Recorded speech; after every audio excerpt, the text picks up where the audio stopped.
When should I send my newsletter? That is a question I get a lot, along with when is the best time to publish a blog post.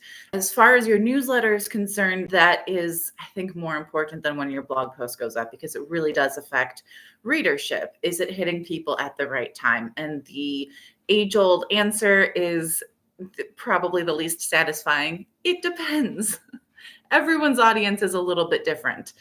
I can tell you the general recommendations. I can tell you what I do. The general recommendation is usually either Tuesday, Wednesday, or Thursday, right? Because people on Monday, they're still getting they're still getting acquainted. They're coming back from the weekend. They're settling in. They've usually got a bunch of emails and stuff that they didn't do on Friday because they were getting ready for the weekend. Maybe stuff that came in over the weekend while they were off and now they have to deal with it.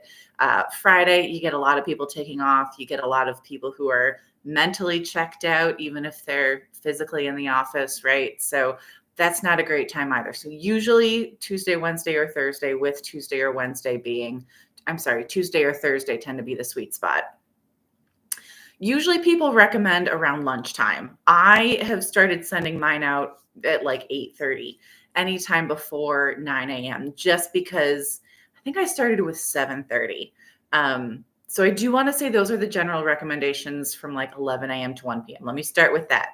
I think that's a good starting point. I started sending mine out at 7:30 on Tuesday morning because I was looking at someone else in my industry, and that's when she was sending out her newsletter. That's a good starting point, right? So I noticed that most people were not opening my newsletter. So I looked at the data. That is always, always my recommendation. Look at your data. I use MailChimp. So if you use MailChimp or Constant Contact or any of these systems, they should give you access to this data. When are people opening your newsletter?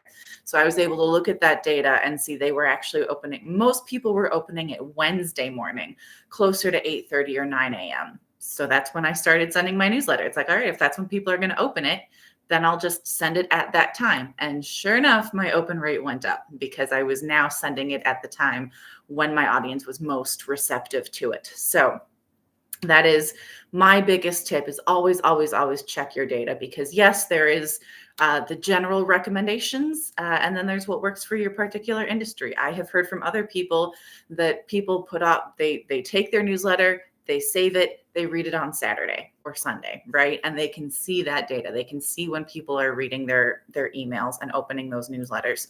So that is my tip to you, is check your data. And if you use something like MailChimp, you do have to pay extra for it, but there is an option where you can stagger it so that each member of your audience gets it when they are most likely to open it. So for example, if you have people in Central Time and on the East Coast and on the West Coast, and you want to make sure everyone gets it at 8:30 a.m. their time, you can do that.